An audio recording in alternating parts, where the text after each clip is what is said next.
Hello everyone, स्वागत है आपका हमारे चैनल पे। हम लोग देख रहे हैं बीपीएससी के लिए घटना चक्र और आज हम लोग स्टार्ट करेंगे नया सब्जेक्ट भारतीय राज्य व्यवस्था। तो इंडियन पॉलिटी हम लोग शुरू करने वाले हैं। इससे पहले जो आपका इतिहास है वो पूरा कवर हो चुका है। उसमें मैंने 12 लेक्चर्स बनाए हैं जिसमें हम लोगों ने लगभग 400 क्वेश्चंस जो हैं वो कंप्लीट कर लिए हैं। तो जो भी प्रीवियस ईयर क्वेश्चंस पूछे गए हैं बीपीएससी में, उसमें हम लोगों ने लगभग 400 क्वेश्चंस जो हैं 380 के आसपास ये सभी क्वेश्चंस जो हैं कंप्लीट कर चुके हैं। तो प्लेलिस्ट में है, वो आप लोग देख लीजिएगा। जो स्टार्टिंग के 1 से 12 लेक्चर्स हैं वो सभी हिस्ट्री के लिए बनाए गए हैं। ठीक है, इंपॉर्टेंट क्वेश्चंस हैं, साथ ही रिपीटेटिव क्वेश्चंस भी हैं। तो देख सकते हैं आप लोग। यहाँ पे हम लोग स्टार्ट करेंगे नया सब्जेक्ट भारतीय राज्य व्यवस्था। तो पहला क्वेश्चन है हमारा, संविधान को 26 जनवरी के दिन लागू करने का निर्णय इसलिए लिया गया था क्योंकि। तो यहाँ पे हमने इतिहास में देखा था कि जब हम लोग पढ़ रहे थे पूर्ण स्वाधीनता दिवस, तो ये 26 जनवरी को झंडा फहराया गया था लाहौर में।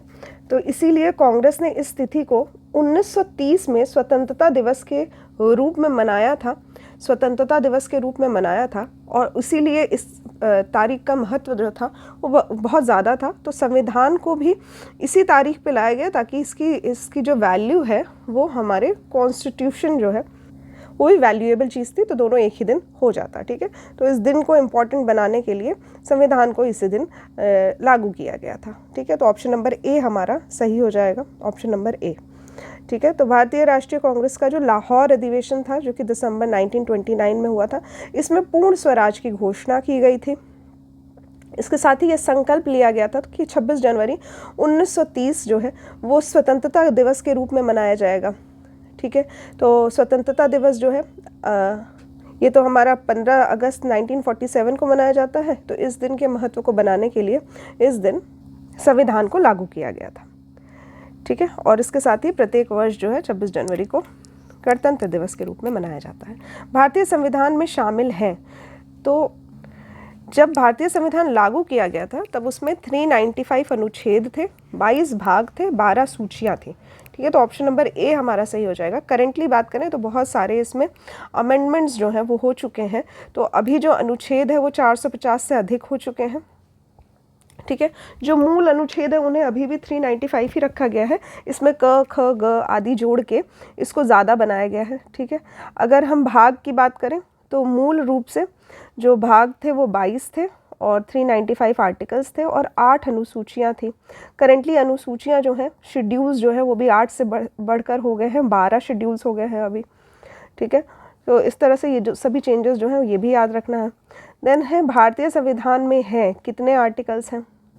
तो अभी हमने देखा कि 395 के लगभग आर्टिकल्स हैं। ठीक है, तो यहाँ पे ये ऑप्शन गलत हो जाएगा, ये भी गलत हो जाएगा। ठीक है, और सभी अमेंडमेंट्स के बाद 400 से अधिक हो गए हमारे आर्टिकल्स। तो यहाँ पे करेक्ट ऑप्शन हो जाएगा ऑप्शन नंबर सी, 400 से अधिक। नेक्स्ट है संघीय सूची, राज्य सूची, संवर्ती सूची। यहाँ पे जो सभी चीज़ें जिन पे कानून बनाए जाते हैं, जैसे कि एजुकेशन हो गया, सड़क रोड हो गया, या फिर मैरिज हो गया, इन सब पे जो नियम बनाए जाते हैं वो उनको सूची में डिसाइड किया गया, लिस्टिंग की गई है उनकी कि कौन सी ऐसे लॉज हैं जो कि सिर्फ सेंट्रल बना सकता है, संघ के पास उसकी पावर है, कौन से ऐसे लॉज हैं जिनकी पावर जो है राज्य के पास, स्टेट के पावर दी गई है, जैसे कि जेल से संबंधित जो नियम बनाना है और या फिर एजुकेशन से संबंधित जो नियम बनाना है। तो ये सब क्या होता है, राज्य सूची के भी संबंधित विषय है। तो यहाँ पे एक संवर्ती सूची भी होती है जिसको कॉन्करेंट लिस्ट कहा जाता है, जिसमें दोनों को अधिकार है, संघ भी बना सकता है उसमें नियम और राज्य भी बना सकता है।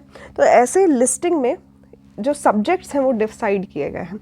सब्जेक्ट्स जो हैं वो यहाँ पे, अगर हम यूनियन की बात करें तो यूनियन के पास सबसे ज़्यादा सब्जेक्ट्स हैं, लगभग 97।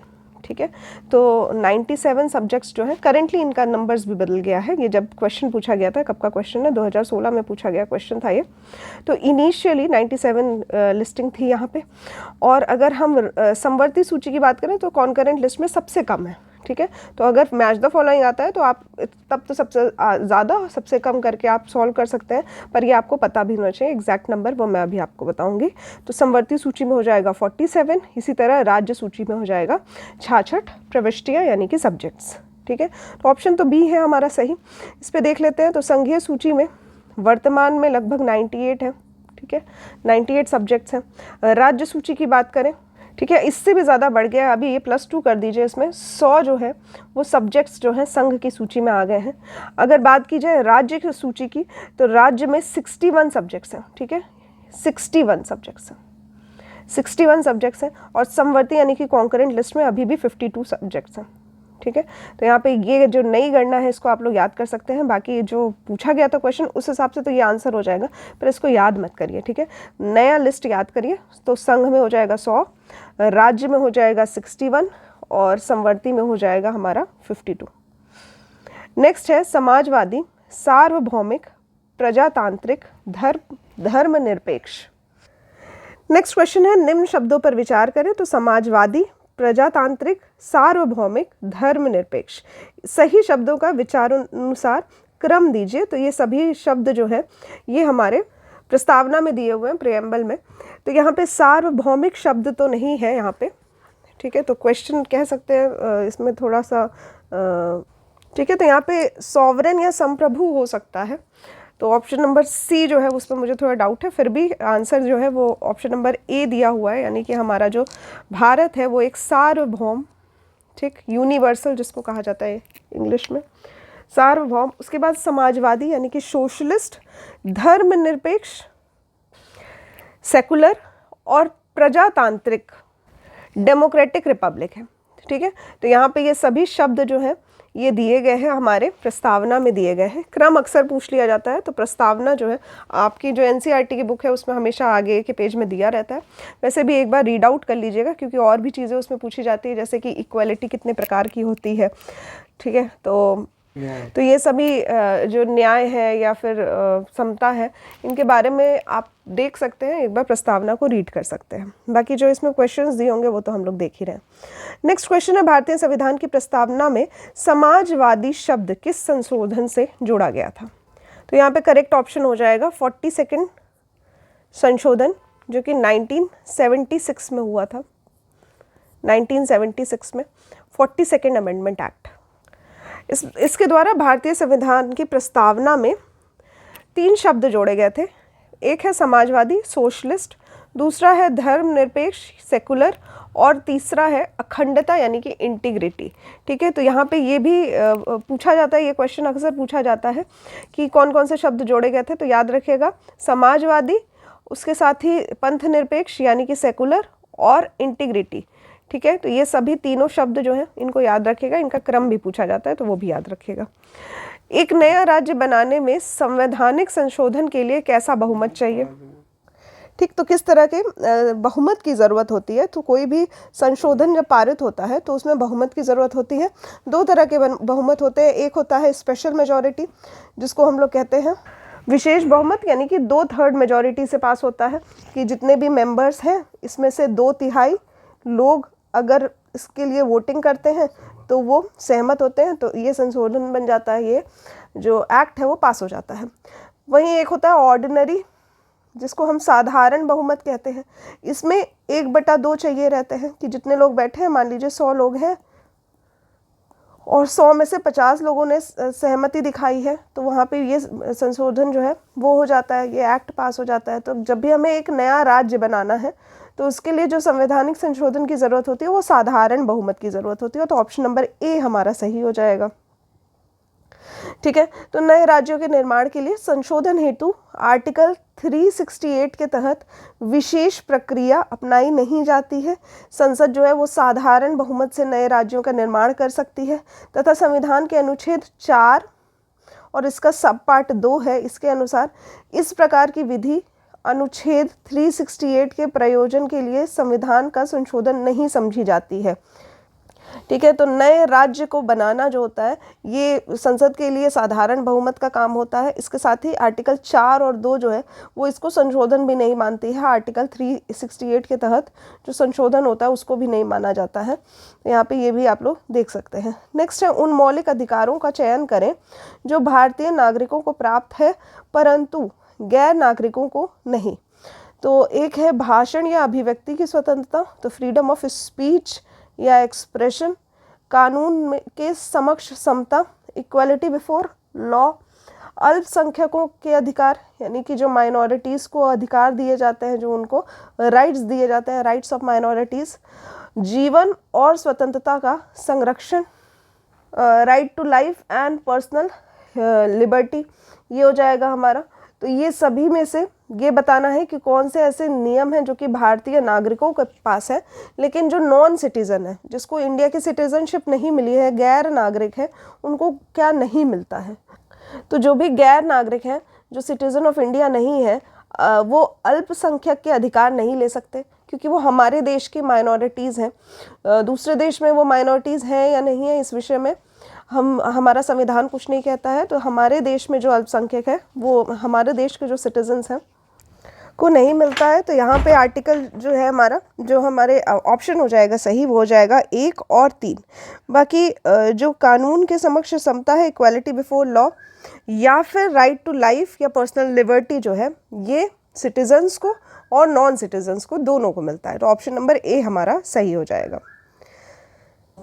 तो यहाँ पे भाग 3 में वर्णित है मौलिक अधिकार, ठीक है। अनुच्छेद 19 भाषण और अभिव्यक्ति की स्वतंत्रता से संबंधित है, यानी आर्टिकल 19 जो है वो स्पीच और फ्रीडम ऑफ एक्सप्रेशन देता है। आर्टिकल 29 जो है वो अल्पसंख्यक वर्गों के हितों के संरक्षण करता है, जो कि मात्र भारतीय नागरिकों को प्राप्त है, यह विदेशी को यानी कि गैर नागरिकों को प्राप्त नहीं है। नेक्स्ट क्वेश्चन है, उच्चतम न्यायालय यानी कि सुप्रीम कोर्ट के व्यवस्था अनुसार निजी भवनों के ऊपर राष्ट्रीय झंडे को फहराना डैश के तहत हर नागरिक का मौलिक अधिकार है, ठीक है। तो यहाँ पे सुप्रीम कोर्ट ने एक डिसीजन दिया था, जिसके तहत जो सबके जो घर होते हैं, जो हमारे मतलब निजी जो भवन है, पहले क्या होता था कि सिर्फ जो ऑफिस होते थे वहाँ पे झंडे फहराए जाते थे, अपने घरों में झंडे नहीं फहरा सकते थे। तो यहाँ पे एक अधिकार दिया गया, नागरिकों को मौलिक अधिकार दिया गया, जिसके तहत निजी भवनों के ऊपर भी राष्ट्रीय झंडे को फहराने का अधिकार दिया गया था सुप्रीम कोर्ट के द्वारा। तो यहाँ पे ये है हमारी एक्सप्रेशन, यानी कि freedom of speech and expression का ही पार्ट है ये। तो संविधान का अनुच्छेद 19(1) का ए पार्ट जो है, अ पार्ट जो है वो इससे संबंधित है। तो 19 का सब पार्ट ए और इसका 1 और इसका सब पार्ट ए, ठीक है। तो 19(1)(a) इसको याद कर लीजिए। ये हमारे निजी भवनों में झंडा फहराने की आज़ादी जो है वो हमें देता है। नेक्स्ट क्वेश्चन है, भारतीय संविधान में संशोधन करके शिक्षा का अधिकार कब जोड़ा गया था। शिक्षा का अधिकार जो है वो 2010 में आया था, और सही ऑप्शन हो जाएगा 1 अप्रैल 2010। तो यहाँ पे शिक्षा का अधिकार जो है उसको जोड़ा गया था। ये हमारा 86वां संविधान संशोधन अधिनियम था, जो कि 2002 में आया था। इसके द्वारा संविधान में भाग 3 में नया अनुच्छेद, जिसको 21 क कहा जाता है, इसको जोड़ा गया था। इसके अनुसार राज्य जो है वो 6 से 14 वर्ष की आयु के सभी बच्चों को निःशुल्क और अनिवार्य शिक्षा की व्यवस्था करेगा, ठीक है। इसी अनुक्रम में शिक्षा का जो अधिकार है, यानी कि राइट टू एजुकेशन, ये अधिनियम 2009 में संसद द्वारा पारित किया गया, जिसको 1 अप्रैल 2010 से लागू किया गया था, ठीक है। तो याद रखिएगा, ये सभी इंपॉर्टेंट है। यहाँ पे हमारा 86 कॉन्स्टिट्यूशनल अमेंडमेंट एक्ट, ठीक है, 2002 में आया था। 21 क जोड़ा गया था, भाग 3 में जोड़ा गया था। 6 से 14 वर्ष की आयु बहुत इंपॉर्टेंट है, 6 से 14 वर्ष की आयु की बात हो रही है यहाँ पे, और सभी बच्चों को निःशुल्क यानी कि फ्री और कंपलसरी एजुकेशन, अनिवार्य शिक्षा की व्यवस्था करेगा। नेक्स्ट है, निम्न में से कौन सा एक मानव अधिकार भारतीय संविधान के अंतर्गत मौलिक अधिकार भी है। तो यहाँ पे ये स्टार मार्क्ड क्वेश्चन है, क्योंकि यहाँ पे हमारा मानव अधिकार भारतीय संविधान के अंतर्गत मौलिक अधिकार भी है। तो इसमें सूचना का अधिकार, राइट टू इंफॉर्मेशन, साथ ही शिक्षा का अधिकार, राइट टू एजुकेशन, ये दोनों ही हमारे एक भारतीय संविधान के द्वारा दिया हुआ मौलिक अधिकार है। इसके साथ ही काम का अधिकार, राइट टू वर्क, ये भी आता है हमारे, ये DPSP का पार्ट है। इसको हम मौलिक अधिकार में तो नहीं मानेंगे, ये हमारे जो स्टेट के नीति निदेशक तत्व होते हैं उसमें शामिल किया गया है। तो मौलिक अधिकार देखा जाए तो A और C दोनों हैं, तो स्टार मार्क्ड क्वेश्चन हो जाएगा ये। भारतीय संविधान के अनुच्छेद 1 क के अनुसार सभी नागरिकों को वाक स्वतंत्रता, ठीक है, इसके साथ ही अभिव्यक्ति स्वतंत्रता का अधिकार दिया गया है। सूचना का अधिकार जो है ये भी अभिव्यक्ति के अधिकार में निहित है, तो ये हमारा एक मूल अधिकार है। इसके साथ ही जो हमारा 86वां संविधान संशोधन हुआ था, इसको भी मूल अधिकार में शामिल किया गया था, 21 क जोड़ा गया था, जिसकी वजह से शिक्षा जो है ये भी हमारा एक मौलिक अधिकार हो गया है। नेक्स्ट है, भारतीय संविधान के भाग 4 में दिए गए निर्देशित सिद्धांतों में निम्न में से कौन सा सूचीबद्ध है। तो हमें बताना है इनमें से कौन सा जो है वो हमारा DPSP में आता है, directive principles of state policy, ठीक है, निर्देशक सिद्धांत जिस पे हमारा राज्य जो है वो काम करता है। कौन कौन से हैं, तो एक है समान कार्य के लिए समान वेतन, यानी कि equal pay for equal work, ये है हमारा। इसके साथ समान नागरिक संहिता ये भी हमारे DPSP में आता है। बात की जाए दूसरा, छोटे परिवार का मानदंड, तो ऐसी कोई भी चीज़ नहीं है, छोटा परिवार बड़ा परिवार ऐसी कोई बात नहीं कही गई है हमारे संविधान में। नेक्स्ट है, प्राथमिक स्तर पर मातृभाषा में शिक्षा, ये भी कहीं पे वर्णित नहीं है। प्राथमिक स्तर पे मातृभाषा में शिक्षा जो है ये हमारे संविधान में कहीं मेंशन नहीं हो रखा है, ठीक है। ये अपने अपने नए नियम हो सकते हैं जो कि राज्यों के द्वारा बनाए गए हैं, पर हमारे संविधान में स्पेशली हमारे DPSP में कहीं मेंशन नहीं है और क्वेश्चन में वही पूछा गया है। तो हम लोग क्वेश्चन में लिखेंगे 1 और 2, ये हमारा सही हो जाएगा, ठीक है। तो ऑप्शन नंबर B हमारा सही हो जाएगा यहाँ पे।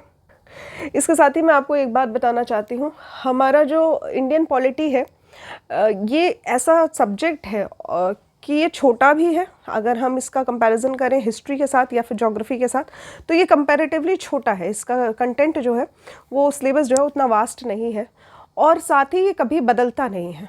तो अगर आपको एक बार जो आर्टिकल्स हैं वो याद हो गए, एक बार जो, तो यहाँ पे अगर हम लोग DPSP की बात करें तो ये भाग 4 में आता है। भाग 4 में दिए हुए हैं नीति निर्देशक तत्व। इसमें जो आर्टिकल 39 है, इसका जो घ पार्ट है, इसमें समान कार्य के लिए समान वेतन लिखा हुआ है। नेक्स्ट है यहाँ पे आर्टिकल 44, इसमें नागरिकों के लिए समान नागरिक संहिता सूचीबद्ध है, ठीक है। तो यही पे यहाँ पे दिया हुआ है, समान नागरिक संहिता भी हो जाएगा यहाँ पे, यूनिफॉर्म सिविल कोड। इसके साथ ही अगर आर्टिकल 350 क की बात की जाए तो इसमें प्राथमिक स्तर पर मातृभाषा में शिक्षा देने का विशेष निर्देश देता है, पर ये DPSP में नहीं आता है, ये आर्टिकल 350 के क में आता है। इसके साथ ही ये राज्यों द्वारा बाध्यकारी भी नहीं है, मतलब इसमें बस एक बात की गई है कि प्राथमिक स्तर पर मातृभाषा में शिक्षा देना चाहिए। अब ये राज्य के ऊपर निर्भर करता है कि वो मानता है या नहीं मानता है। नेक्स्ट है, भारत के संविधान में मौलिक कर्तव्य किस संविधान संशोधन के द्वारा जोड़े गए थे। तो यहाँ पे मौलिक कर्तव्य यानी कि हमारे फंडामेंटल ड्यूटीज़ की बात कर रहा है, जो कि हमारे 42 संविधान संशोधन अमेंडमेंट एक्ट में जोड़े गए थे, ठीक है। तो ये 51 क के तहत इसको जोड़ा गया था, अनुच्छेद 51 क, और भाग हो जाएगा 4 क, ठीक।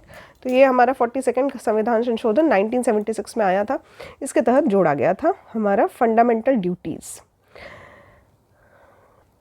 फंडामेंटल ड्यूटीज़ की बात करें तो इन टोटल 11 ड्यूटीज़ उसमें दी हुई है। एक बार लिस्टिंग देख लीजिएगा, क्योंकि इसमें भी कंफ्यूज करने के लिए कुछ क्वेश्चंस जो हैं वो पूछे जाते हैं, जैसे कि राइट टू वोट क्या हमारा फंडामेंटल ड्यूटी है, तो ऐसा कुछ भी नहीं है।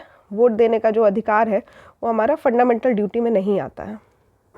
नेक्स्ट क्वेश्चन है, भारत के राष्ट्रपति अपनी शक्तियों का प्रयोग करते हैं, ठीक है। तो यहाँ पे हो जाएगा सीधे अथवा अपने अधीनस्थ अधिकारियों के द्वारा। तो भारत के राष्ट्रपति जो है इनको विशेष अधिकार दिया जाता है। इनकी जो शक्तियाँ हैं बहुत सारी शक्तियाँ हैं, और यहाँ पे सीधे तौर पर भी ये अपने शक्तियों का इस्तेमाल कर सकते हैं, साथ ही जो अधीनस्थ अधिकारी हैं इनके रूप में भी शक्तियों का इस्तेमाल कर सकते हैं, ठीक है। तो ऑप्शन नंबर A हमारा सही हो जाएगा। भारतीय संविधान के अनुसार जो हमारा 52 है यानी कि 52 आर्टिकल है, वो कहता है कि भारत का एक राष्ट्रपति होगा, और जिसमें कार्यपालिका शक्ति यानी कि एग्जीक्यूटिव पावर जो होती है वो सभी निहित होती है, ठीक है। तो जो भी पावर्स हैं, मतलब इनके पास जो भी एग्जीक्यूटिव कार्य होता है भारत सरकार का, वो उसमें मोहर जो है वो राष्ट्रपति की ही लगती है, सिग्नेचर राष्ट्रपति का होता है। इसके साथ ही ये अपने इच्छा अनुसार और साथ ही अपने अधीनस्थ अधिकारियों के द्वारा संविधान की शक्तियों का प्रयोग कर सकते हैं, ऐसा आर्टिकल 53 का 1 जो सब क्लॉज है उसमें दिया हुआ है। तो 53(1) हो जाएगा। नेक्स्ट है, यदि राष्ट्रपति और उपराष्ट्रपति का पद खाली हो तो भारत के राष्ट्रपति के पद पर कौन होता है। तो यहाँ पे अगर राष्ट्रपति का पद खाली है तो उपराष्ट्रपति यानी कि हमारे वाइस प्रेसिडेंट उस पद पे आएंगे। अगर दोनों का ही पद खाली है तो उसमें जो हमारे भारत के चीफ जस्टिस हैं, चीफ जस्टिस ऑफ इंडिया यानी कि भारत के मुख्य न्यायाधीश, फिर ये उस पद पर आसीन होते हैं। तो ऑप्शन नंबर B जो है हमारा सही हो जाएगा। ऐसा आर्टिकल 65 कहता है। तो आर्टिकल 65 के अनुसार यदि मृत्यु, त्याग पत्र अथवा हटाए जाने की स्थिति पे राष्ट्रपति का पद रिक्त होता है तो पद का कार्यभार जो है उपराष्ट्रपति संभालेगा। यदि किन्हीं कारणों से उपराष्ट्रपति भी उपलब्ध नहीं है तो उच्चतम न्यायालय, याद रखिएगा, जो उच्चतम न्यायालय का मुख्य न्यायाधीश है, ठीक है, तो सुप्रीम कोर्ट का जो मेन न्यायाधीश है या फिर उसके ना रहने पर उसी न्यायालय का जो वरिष्ठतम, जो सीनियर मोस्ट जज होगा, फिर उसको भी बैठाया जा सकता है यहाँ पे प्रेसिडेंट के पद पर, ठीक है। नेक्स्ट क्वेश्चन है, श्रीमती प्रतिभा पाटिल को भारतीय गणतंत्र के राष्ट्रपति के रूप में कौन सा क्रम था? तो 2008 का प्रश्न है, उस समय की प्रेसिडेंट को लेके ये प्रश्न पूछा गया है। यहाँ पे ऑप्शन नंबर सी हमारा सही हो जाएगा। इसमें ये भी आप याद कर सकते हैं क्योंकि ये एकमात्र हमारी महिला प्रेसिडेंट रही हैं, तो इनका क्रम पता होना चाहिए। तो 12वां है इनका क्रम, मतलब जब ये प्रश्न पूछा गया था तब। अभी के लिए द्रौपदी मुर्मू जी हैं, तो ठीक, तो इनका जो करंट हमारी प्रेसिडेंट है द्रौपदी मुर्मू, इनका क्रम जो है वो 15th है, 15वां क्रम है। 2022 में इन्होंने शपथ लिया था, ठीक है, तो ये भी आप लोग याद रखिएगा। नेक्स्ट क्वेश्चन है, एक विधेयक जो संसद में प्रस्तुत किया जाता है कौन सी क्रिया के बाद अधिनियम बन जाता है? ठीक, तो यहाँ पे एक बिल जो है, विधेयक, वो संसद में प्रस्तुत किया जाता है। नेक्स्ट क्वेश्चन है, तो यहाँ पे जो विधेयक है हमारा, ठीक, तो यहाँ पे विधेयक जो है वो बिल है। जब ये संसद में प्रस्तुत किया जाता है तो प्रक्रिया होती है जिसके बाद इसको अधिनियम यानी कि एक्ट बना लिया जाता है, ठीक। तो जब ये दोनों संसद के द्वारा पारित किया जाता है, ठीक है, इसके साथ ही जब इसमें राष्ट्रपति अपनी सहमति दे देता है, तो यहाँ पे देखा जाए तो ए और बी जो है एक ही प्रक्रिया में आएगा, उसके बाद ही ये बिल बनेगा, मतलब बिल जो है वो एक्ट बनेगा। पर क्योंकि यहाँ पे एक ही ऑप्शन सही है तो हम यहाँ पे जो सबसे सही ऑप्शन होगा वो ये होगा कि जब राष्ट्रपति इसमें अपनी सहमति दे देता है, ठीक है, तब वो जो बिल है वो एक्ट बन जाता है।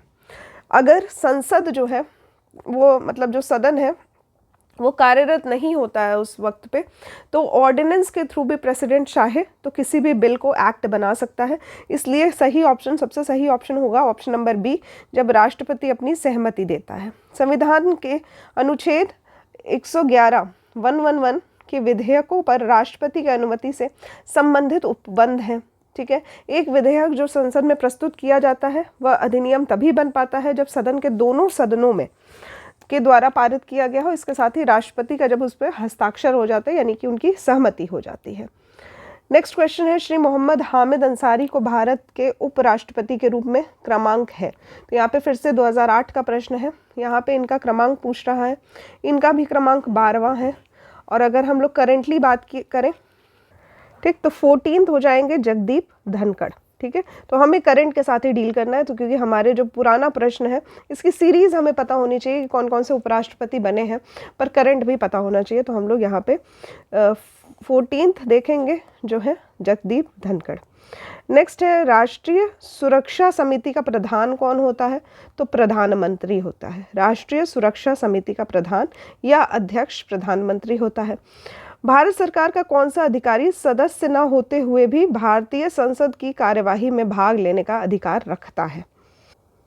ठीक है, तो ये अधिकारी होते हैं, ये सदस्य में मतलब कोई सांसद नहीं होते हैं, लेकिन फिर भी इनको भारतीय संसद की जो कार्यवाही होती है उसमें भाग लेने का अधिकार होता है। सिर्फ भाग ले सकते हैं, वोटिंग में पार्ट नहीं कर सकते हैं। ये होते हैं अटॉर्नी जनरल ऑफ इंडिया। तो इसको महान्यायवादी कहा जाता है। इनके लिए योग्यताएं वही होती है जो सर्वोच्च न्यायालय के न्यायाधीश बनने के लिए आवश्यक होती है। ये किसी भी सदन में, संयुक्त बैठक में या सदन में कहीं पे भी बैठ सकते हैं, बोल भी सकते हैं, भाग ले सकते हैं, उसमें अपने जो राय है वो रख सकते हैं, किंतु मत नहीं दे सकते। ठीक है, ऐसा अनुच्छेद 88 में कहा गया है, 88 में कहा गया है। महान्यायवादी जो होते हैं वो राष्ट्रपति के प्रसाद पर्यंत अपना पद ग्रहण करते हैं। ठीक है, तो इनके लिए कोई टेन्योर नहीं दिया गया है। इनका पद तब तक बना रहता है जब तक कि राष्ट्रपति की सहमति रहती है। तो ऐसा आर्टिकल 76 के 4 में दिया गया है। ठीक है, आर्टिकल 76 जो है वो हमारा अटॉर्नी जनरल से संबंधित है, अटॉर्नी जनरल ऑफ इंडिया। ठीक है, ये भी आर्टिकल पूछा जाता है। अतः राष्ट्रपति जो होता है वो उनको पद से हटाने का अधिकार भी रखते हैं। नेक्स्ट है, एक गैर सदस्य के रूप में संसद के किसी भी एक सदन में कार्यवाही में भाग ले सकता है। ऐसा कौन कर सकता है? तो महान्यायवादी कर सकते हैं। ऑप्शन नंबर सी हमारा सही हो जाएगा। एक एमपी की सीट को रिक्त घोषित किया जा सकता है यदि वह सदन में लगातार कितनी अवधि तक अनुपस्थित रहता है? तो यहाँ पे सही ऑप्शन हो जाएगा 60 दिन या फिर 2 माह जो है, यदि वो लगातार सदन में नहीं आता है, 2 माह तक लगातार नहीं आता है और इस अवधि में अनुपस्थित रहता है, तो उसकी सीट जो होती है वो रिक्त घोषित कर दी जाती है। ठीक है, तो आर्टिकल 101 के 4 में दिया गया है कि संसद में यदि ऐसा कोई व्यक्ति है जो कि 60 दिन की अवधि तक सदन में की परमिशन के बिना ही लगातार अनुपस्थित होता है, या फिर अगर हम राज्य विधानमंडल की बात करें तो इसमें आर्टिकल 190 का 4 पार्ट है। ठीक है, तो 101 में संसद और 190 में राज्य विधानमंडल में ऐसी बात कही गई है कि इनकी सदस्यता जो है वो समाप्त कर दी जाएगी। और ये जो 60 दिन का समय है, इसमें सदन का सत्रावसान या फिर स्थगन नहीं जोड़ा जाता है। ये नॉर्मल अगर सदन की कार्यवाही चल रही है तो तब से 60 दिन जो है 60 वर्किंग डेज लिए जाते हैं। नेक्स्ट है, राज्यसभा में होते हैं, तो राज्यसभा में कितने मेंबर्स होते हैं ये पूछ रहा है, और साथ ही राष्ट्रपति के द्वारा मनोनीत कितने होते हैं? तो 250 मेंबर्स होते हैं, जिसमें से 12 जो होते हैं वो 12 सदस्य भारत के राष्ट्रपति द्वारा मनोनीत होते हैं, नॉमिनेटेड किए जाते हैं। ठीक है, आर्टिकल 80 जो है वो राज्यसभा से संबंधित है। ठीक है, तो राज्यसभा से संबंधित है और इसका क और सब पार्ट ख ये कहता है कि राज्यों और संघ राज्यसभा में 238 से अधिक प्रतिनिधि नहीं होंगे और राष्ट्रपति द्वारा 12 सदस्यों को नॉमिनेट किया जाता है। नेक्स्ट है, यहाँ पे हमारे संविधान के अनुसार राज्यसभा का कार्यकाल कभी भी समाप्त नहीं होता है। इसका कार्यकाल जो होता है ये समाप्त होने का विषय नहीं है, ये परमानेंट हाउस है। ठीक है, तो इसका जो कार्यकाल है वो हमेशा चलता रहता है। तो आर्टिकल 83 के 1 के अनुसार राज्यसभा का विघटन नहीं होता है, अर्थात यह एक स्थायी सदन है। इसके 1/3 सदस्य जो होते हैं वो प्रत्येक 2 वर्ष की समाप्ति पर निवृत्त हो जाते हैं। नेक्स्ट क्वेश्चन है, किस सभा का अध्यक्ष जो है वो उसका सदस्य नहीं होता है? ठीक है, तो यहाँ पे जो राज्यसभा का अध्यक्ष होता है वो वाइस प्रेसिडेंट ऑफ इंडिया होता है, वो उसका सदस्य नहीं होता है। ठीक है, तो राज्यसभा का जो पदेन सभापति होता है वो उपराष्ट्रपति होता है और वह राज्यसभा का सदस्य नहीं होता है, परंतु उसका निर्वाचन जो है संसद के दोनों सदनों के सदस्यों के द्वारा किया जाता है। ठीक है, तो वो किसी एक सदन का नहीं माना जाएगा, दोनों सदनों में से किसी का भी मेंबर हो सकता है और उसका जो निर्वाचन है, मतलब जो इलेक्शन है, वो भी दोनों सदस्य के सदनों के सदस्य जो है वो मिलके करते हैं। तो संविधान के अनुच्छेद 89 फर्स्ट और अनुच्छेद 64 के अनुसार वह राज्यसभा का पदेन सभापति होता है। ठीक है, तो ये भी आर्टिकल ज़रूर याद रखिएगा। उपराष्ट्रपति से संबंधित, राष्ट्रपति से संबंधित या जो भी आर्टिकल जो आपको इम्पोर्टेंट दिखते हैं, आर्टिकल्स पे क्वेश्चन अक्सर पूछे जाते हैं पॉलिटी से। तो यहाँ पे आर्टिकल 89 साथ ही आर्टिकल 64 इसके अनुसार राज्यसभा का जो पदेन सभापति है वो उपराष्ट्रपति होता है। नेक्स्ट क्वेश्चन है, राज्यसभा का पदेन अध्यक्ष कौन होता है? तो उपराष्ट्रपति हो जाएगा। नेक्स्ट क्वेश्चन है, निम्नलिखित कथनों में से कौन सा सही नहीं है? पहला है, धन संपत्ति के मामले में राज्यसभा शक्तिहीन है। नेक्स्ट क्वेश्चन है, धन विधेयक की शुरुआत राज्यसभा में होती है। तो यहाँ पे राज्यसभा में जो मनी बिल होता है वो कभी भी राज्यसभा में शुरू नहीं होता है, हमेशा ही लोकसभा में शुरू किया जाता है। तो मनी से रिलेटेड जो भी विधेयक है, धन विधेयक जो होते हैं, उनकी शुरुआत लोकसभा में होती है। तो यहाँ पे बताना है कौन सी स्टेटमेंट सही नहीं है, तो यही स्टेटमेंट हो जाएगी हमारी जो नहीं सही है। दूसरा अगर स्टेटमेंट देखा जाए, क्योंकि ये सही स्टेटमेंट है तो एक बार पढ़ सकते हैं कि लोकसभा द्वारा पारित किए जाने के बाद राज्यसभा को 14 दिनों के भीतर विधेयक को पारित करना होता है। ठीक है, यहाँ पे धन विधेयक की ही बात हो रही है, कोई भी विधेयक नहीं। सिर्फ धन विधेयक के लिए राज्यसभा जो होता है उसको एक समय सीमा दी जाती है कि 14 दिन के भीतर विधेयक को पारित करने का समय दिया जाता है। नेक्स्ट स्टेटमेंट है कि राज्यसभा किसी धन विधेयक को पारित कर सकती है या फिर सिफारिश के साथ उसे लोकसभा में लौटा भी सकती है। ठीक है। यहाँ पे आर्टिकल्स जो है, इससे संबंधित आर्टिकल्स भी देख लेते हैं हम लोग। तो आर्टिकल 109 के अनुसार धन विधेयक जो होता है वो राज्यसभा में पुनर्स्थापित नहीं किया जा सकता है, इसको पुनर्स्थापित नहीं किया जाएगा। इसके साथ ही इसका जो इनिशियल फेज़ है वो भी कभी भी राज्यसभा में नहीं होता है, हमेशा लोकसभा में ही होता है। और आर्टिकल 109 का 2 का कहना ये है कि राज्यसभा को धन विधेयक 14 दिनों की अवधि में पारित करना होगा। साथ ही राज्यसभा सिफारिश के साथ विधेयक को लोकसभा को 14 दिनों में वापस भी भेज कर सकता है, लेकिन राज्यसभा जो है वो धन विधेयक से संबंधित मामलों में शक्तिहीन है, क्योंकि यहाँ पे ये लोकसभा पे डिपेंड करता है कि सिफारिश तो आई है राज्यसभा के थ्रू, लेकिन लोकसभा पे डिपेंड करता है कि वो माने या ना माने। ठीक है, तो ज़रूरी नहीं है कि लोकसभा वाले माने इस बात को, और वो वापस भी भेज सकते हैं, उसके बाद राज्यसभा को ये पास करना ही रहता है। नेक्स्ट है धन विधेयक पेश किया जाता है, तो यहाँ पे सही ऑप्शन हो जाएगा केवल लोकसभा में। ठीक है, तो लोकसभा में ही पेश किया जाता है मनी बिल, बाकी राज्यसभा में नहीं हो सकता है, संयुक्त सत्र में भी नहीं हो सकता है। नेक्स्ट है लेखानुदान बना है, इसको वोट ऑन अकाउंट कहा जाता है इंग्लिश में, लेखानुदान। तो वोट ऑन अकाउंट ये किस लिए बना है? तो यहाँ पे हो जाएगा कैट की रिपोर्ट पर मतदान के लिए, गलत है। अप्रत्याशित व्यय को पूरा करने के लिए, ये भी गलत है। बजट पारित लंबित होने के कारण निधि आवंटन हेतु, तो ये सही हो जाएगा कि यदि बजट पारित होने में थोड़ा समय है तो उसमें जो निधि है उसका आवंटन हेतु एक वोट ऑन अकाउंट यानी कि लेखानुदान जो है उसको बनाना पड़ता है। तो यहाँ पे करेक्ट ऑप्शन हो जाएगा हमारा ऑप्शन नंबर सी, हमारा सही हो जाएगा। विनियोग विधेयक के पारित होने के बाद ही समेकित जो कोष है इसमें कोई रकम निकाली जा सकती है।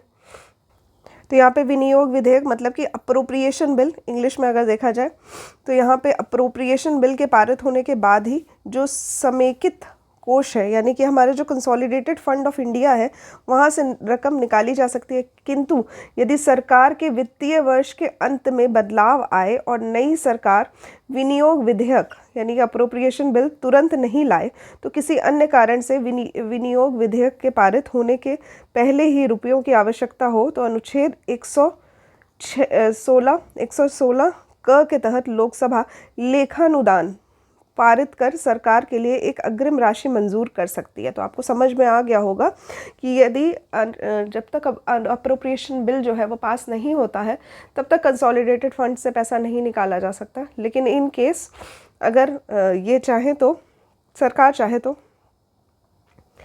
यहाँ पे लेखानुदान लोकसभा के तहत लेखानुदान पारित करके वोट ऑन अकाउंट पारित करके सरकार के लिए एक अग्रिम राशि को मंजूर किया जा सकता है, ऐसा आर्टिकल 116 में कहा गया है। ठीक है, इसके साथ ही ये बहुत ही आकस्मिक परिस्थितियों के लिए है। ठीक है, तो बहुत अचानक से ऐसी कोई स्थिति आपत्ति आ गई है तो उसी के लिए ऐसा वोट ऑन अकाउंट किया जाएगा।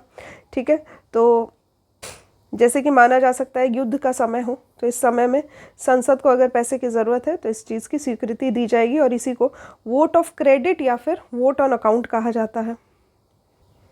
आज का लास्ट क्वेश्चन हम लोग देखेंगे, तो यहाँ पे लोक लेखा समिति अपनी रिपोर्ट प्रस्तुत करती है।